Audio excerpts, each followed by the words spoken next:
Welcome to another episode of The Brand Called You, a podcast and podcast show that brings us you leadership lessons, knowledge, experience, and wisdom from thousands of successful individuals from around the world. I'm your host, Ashutosh Garg, and today I'm delighted to welcome a financial guru from Dallas, Texas, USA, Mr. Richard Guilbeau. Richard, welcome to the show. Thank you. I appreciate it. And love being on the podcast, man. You got a lot of episodes. So I'm really excited to be here and I appreciate your time. Thank you. Richard is a business funding expert and he's the chief executive officer of Pennstar. So Richard, before we start talking money or funding, tell me about your own journey in brief. Oh, man. Do you want to know the mindset journey or the business journey? Well, whatever you can pack in 1.5 minutes. Cool. So I'll tell you this. I started business in 2015. I came from the oil field in Lafayette, Louisiana. And the biggest thing that pushed me, one of the biggest things that pushed me into entrepreneurship was I'm on this job. I'm a supervisor in the oil field. We're on this job out of town. First of all, when you're in the oil field, if you guys don't know, when they send you out of town, you have to go for as long as they tell you to. Mm-hmm. So I have a wife, I have kids at home, and they tell me I'm out of town for a week. Then that turns out when I'm coming back home, it turns out to be 2 weeks. So I had to start there longer. But the boss will go on these jobs with us sometimes. And one time late at night, he was on his job out of town with us. And me and a guy walked up to him just jokingly. And we're like, hey, we're thinking about starting a business, just kind of jokingly. Do you think you want to invest in it? And he was like, look, I know how much I pay y'all. It'll take y'all forever to start a business. So at that point, I realized like, wow, he knows that we're not making enough money to thrive and survive. And that's what really pushed me into entrepreneurship. Besides just wanting to have my family have a good life. That's what really pushed me into it. And since then, 2015, I ended up getting laid off, starting my first business. But 2015, we started off in real estate, and then we started growing in credit and in funding and business credit as well since then. And as they say, the rest is history, right? Correct. So let's talk funding now. Tell me a little bit about the work you handle at Pennstar. Yeah, so what we normally do, we'll take people who have good credit or bad credit, and we get them in position. So a lot of times people are looking to get funding for a business because they want to grow and expand, but their personal credit is not where it needs to be. So I have a credit repair company where we'll come through, look at their profile, clean everything up for them, help them to structure it properly, because even if you have an 800 credit score, you still can get denied because your profile isn't strong enough. So we have that company and we'll build that portion up. And then the next thing would be having good credit, but your business is not set up correctly. So a lot of times there's things called high risk industries. And what we do is we make sure that your business is not in a high risk industry, make sure you look professional on paper. And then we go to funding. And with funding, we have connections at a lot of different banks. I deal with about 14 different banks. And all of these banks, if you're under a certain threshold with annual revenue, then you don't have to provide any tax returns and documents for the type of funding that you're looking for, which could be your percentage of credit cards or it could be lines of credit. Right. Very interesting. And, Richard, when I was reading about you and preparing for this conversation, yes, I was fascinated to learn that you have decided to focus on blue collar and real estate. Yes. Tell me why.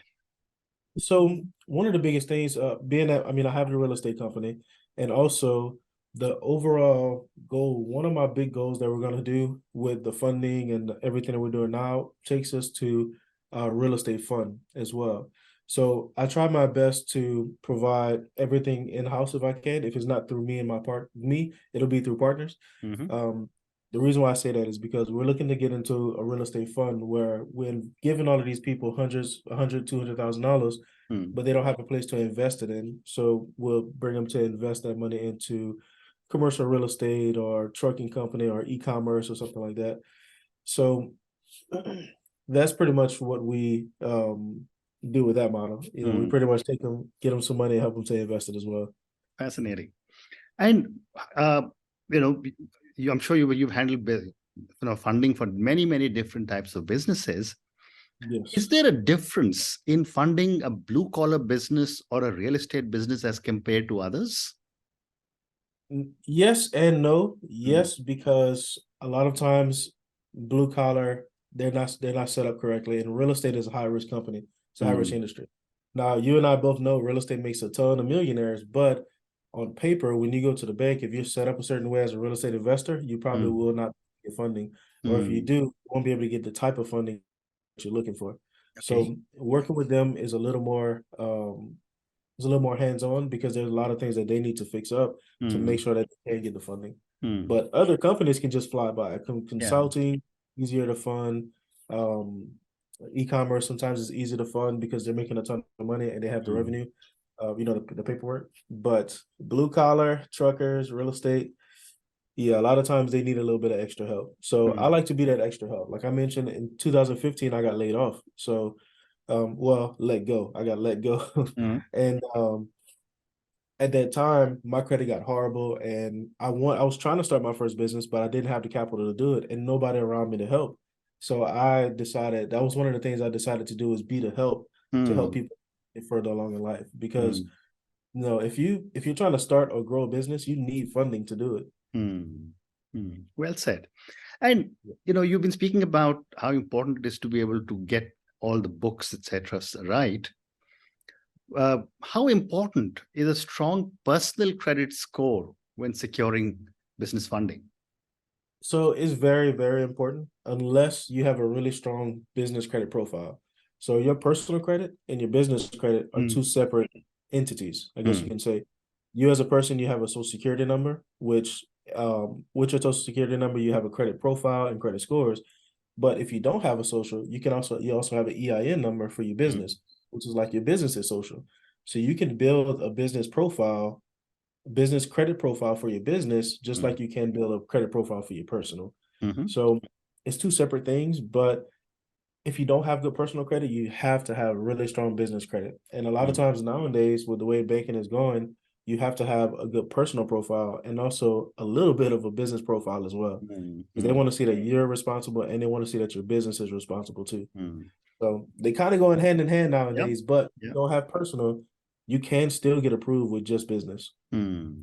Very interesting.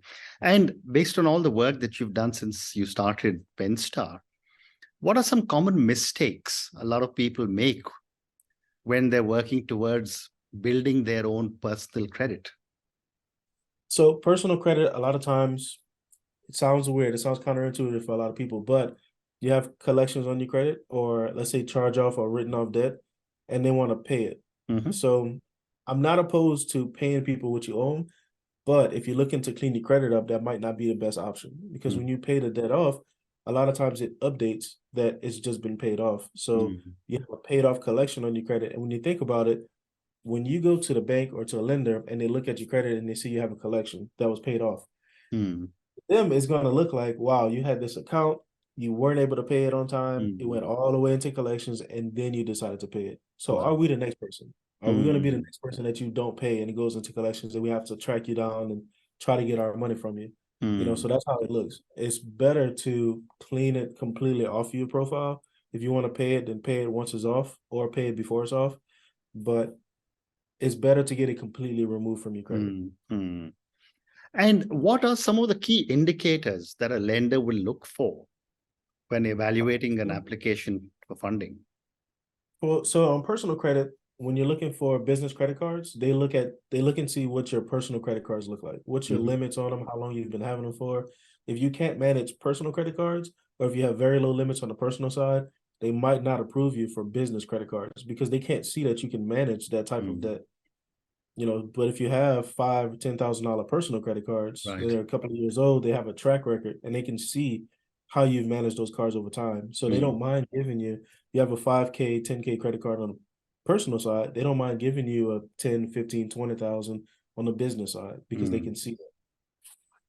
Very interesting. And from a business perspective, how important or what do they look for before they give you, say, $100,000 loan? Yeah. So that's going to come down to really strong personal credit. And then some banks like Bank of America or there's a few other banks that's going to look at your business credit profile as well, like your Experian. Mm, But for the most part, as long as your personal credit is set up, and when I say set up, I mean 10, 8 to 10 accounts on your personal side, 0 to 10% utilization on your personal credit card. mm, So you have $1,000 credit card, you only want to use $100 or less. And a little quick tip is that if you use the full amount of your personal cards, your mm, score is going to go down. But you have a statement date and a reporting date or due date. So by the time your due date comes, I would pay down the card.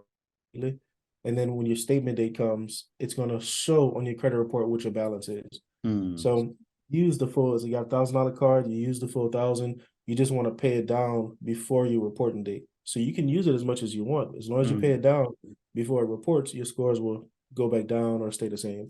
Mm. But That's such an amazing tip. I mean, if you get, say, a 25-day credit on your credit card before, from the time you get your statement till the time you make payment, what you're saying correct. is wait till the 23rd or 24th day before you make the payment.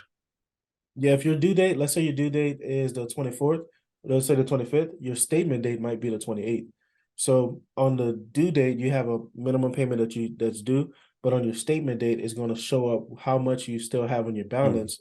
It's going to show up on your credit report. So Mm. you have a $1,000 credit card and you have a $300 balance on your statement date, your utilization is going to be 30%. Mm. So if you pay it down to $100 or less on your statement date, you're going to have 10% utilization, which is going to look a lot better for you. Wow. So it's just a little quick tip. I know that's, Hopefully that's fascinating. That's absolutely fascinating. Yeah. My next question is that, if a business has been consistently denied funding, what should they do in terms of, pivoting? So I want to make sure I answer your previous question too. But having a good, strong personal credit profile is very important. But you want to have 8 to 10 accounts in your credit, low utilization, no more than 4 to 6 inquiries in the last 6 months. Mm-hmm. You don't want to have a lot of inquiries because places like Chase will deny you if you have too many inquiries on your personal credit profile. So and to get the $100,000, you need to have a strong personal credit profile, and then also make sure your business is set up correctly. And then when I say set up correctly, I mean the right business name, the right business address. Having the wrong business name can classify you as high risk, and people cannot get funding because real estate is in your name, investments is in your name, and things like that. My first company was Rich Real Estate Investments. I was never going to get funding with that because Okay. real estate is high risk and investing is high risk too. When you think of investing, you think of, if I give you money, we might not be able to get it back because it's an investment. So we'll change names to something generic like Pennstar. You don't know what Pennstar does unless I tell you. Yeah. Because that's how the name is set up. If I said Pennstar Credit Repair, you know exactly what I did before I walked in. So being able to explain your situation to them and let them know, hey, we do this. This is exactly what we do. We don't do anything else. Then that's going to help you in the long run to get funding, and make sure, as long as your business is set up correctly, then you can definitely be eligible for $50,000 to $100,000 pretty easily per bank that you go to help you get that 100,000 that you mentioned. Wow. Fantastic. Fantastic. My next question to you, Richard, is that, the world of finance has changed dramatically in the last 10 or 12 years.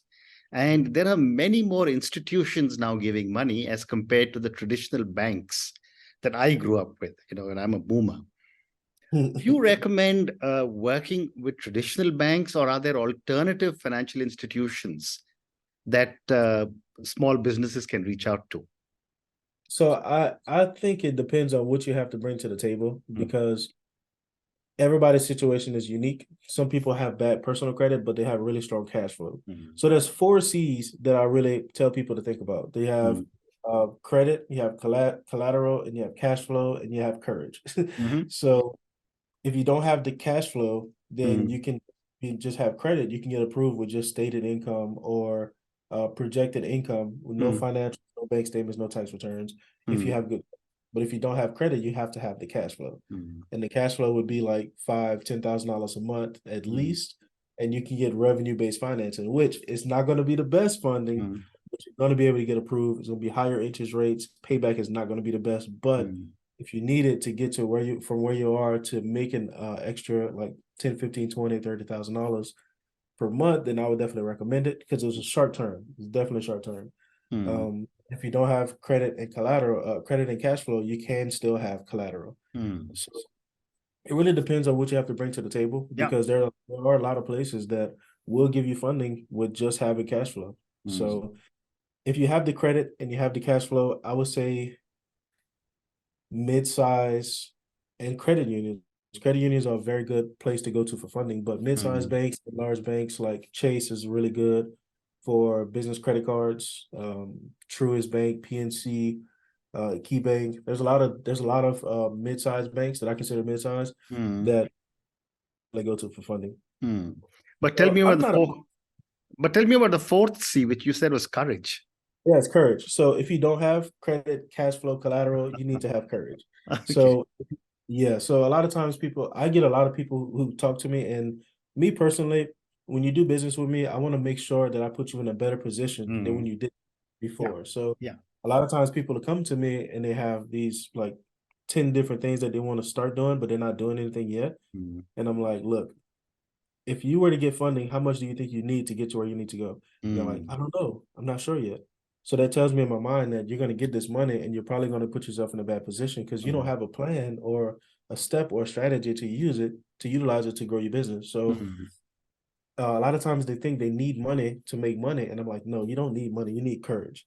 You have courage and you have intelligence. You can put something together and you can speak to other people like families, friends, coworkers, anybody that's around you, and you have that courage to explain to them like, hey, I have this idea. We can make this much money from it. This is an investment, but would you be willing to partner with me? I don't have the cash flow. I don't have the credit, but I have sweat equity. I'm gonna work hard for you. You don't have to do anything. I'm gonna do everything. I just need you to provide the capital. So if you have the courage to say something like that, then you can still make a lot of things happen. Absolutely. I love this fourth one, which is courage. And, people don't talk about it, but I'm glad you put it into your 4 Cs. Yes, Uh, yes, yes. my next question to you is that how is technology changing the business funding landscape? Yeah. So typically it's really easy to get people like business credit cards, but it's getting a lot tougher. So there's a lot more hoops that you have to jump through because AI is taking over everything. Banking systems use AI. A lot of times when you're doing the applications online, it's an automatic approval, which is like a algorithm type deal. But it definitely makes it a little tougher for people, as well as the banking system itself it's kind of contracting right now.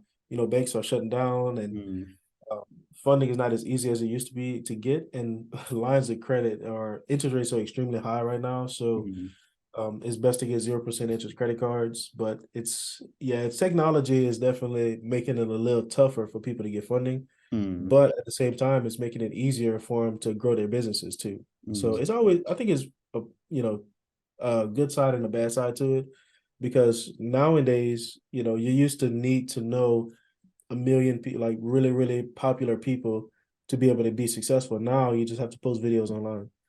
Well said. Time for a few more questions for you. Can you share a success story where you helped a struggling business or an entrepreneur secure the financing they needed? Yeah, so one of my guys, he did a testimonial for us recently, but he's actually from Louisiana as well. He went to the bank and could not get approved for anything. He thought his personal credit was good, and I had to tell him that, hey, this is not as good as you think. So I had to help him to remove some negative items from his credit, build his personal profile up, and then he also did business credit building with us as well. So now we set his business up, and he's able to get funding on the business side that's not attached to his personal. So while banks were denying him, we were able to get him 40 something thousand just on the business side within like the first 30 days after his credit was clean. And then we also brought him to the bank and was able to get him like another 40 something, 50 something $1,000. So as a business that's just growing, just starting up and growing, $80,000 is a lot of money. And from there he's just been killing it, man. And he's been I think he's might be doing his first 6-figure year or something like that. Wow. Yeah, so going from like, $20,000-$30,000 normal business income, I mean normal like income as a job, he's making now 6 figures in his business because of the funding we was able to help him to get. Amazing. And Fascinating. he's not utilizing as full as he could. He's still not Yeah. utilizing as he can, Yeah. and he's not as much as he can. So he can really grow and expand now, and he has the money for marketing and advertising. He just has to get out there and do it. But Fascinating. still, so What it's a a big great difference. story. What a great story. And I'm sure a lot of our people who will be listen to that conversation will probably reach out to you. Oh, I appreciate it. My next question is that how do you see the landscape of business financing evolving in the next few years? So it's kind of hard to say, man. It's definitely always changing. Mhm. And I hear talks of people saying that we're not going to have credit scores anymore. And, Mm, it's a lot of crazy stuff I hear, and you don't know what's true and what's not nowadays. mm, But funding is, I feel as if it's going to get, I don't think it's going to get tougher, mhm, but I think it a little more stricter on the requirements, I guess you can mhm, say. Like, for instance, I have a bank in Louisiana. When my credit was still bad. I only had my Equifax profile that was clean.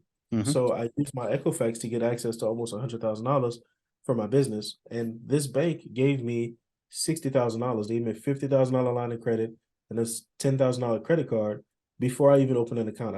I got approved over the phone for it. So mm, um, that same bank now does not do $50,000 lines of credit. They do $25,000 lines of credit mhm, because of so many people are getting funding, but they're going out of business. They're not able to pay it back. The banking system is tightening up. So in the future, I think it might just have stricter requirements. Like mhm, I mentioned, having good personal credit, but also having good business credit. mm, I think that could be an easy thing that'll stop people from, not getting approved in the future. But I think that's all it is. I think the mm. money will still be there in certain places, but Mm. it'll be tougher to get it, like stricter requirements to get it. Right. And as Yeah, you said, with technology, there's much greater amount of oversight that everyone seems to have on everybody else. correct, correct. But on that note, Richard, thank you so much for speaking to me. Thank you for talking to me about your journey. Thank you for speaking to me about so many different aspects of funding for business and also funding for and getting your personal credit rating sorted out. Thank you for talking to me about the 4 C's: credit, collateral, cash flow, and courage. And thank you also for sharing that amazing story about the person you helped, who's now well on his way to some serious success. Thank you Correct. and good luck to you. Thank you. Thank you for listening to the Brand Called You videocast and podcast, a platform that brings you knowledge, experience, and wisdom of hundreds of successful individuals from around the world. Do visit our website www.tbcy.in to watch and listen to the stories of many more individuals. You can also follow us on YouTube, Facebook, Instagram, and Twitter. Just search for the Brand Called You.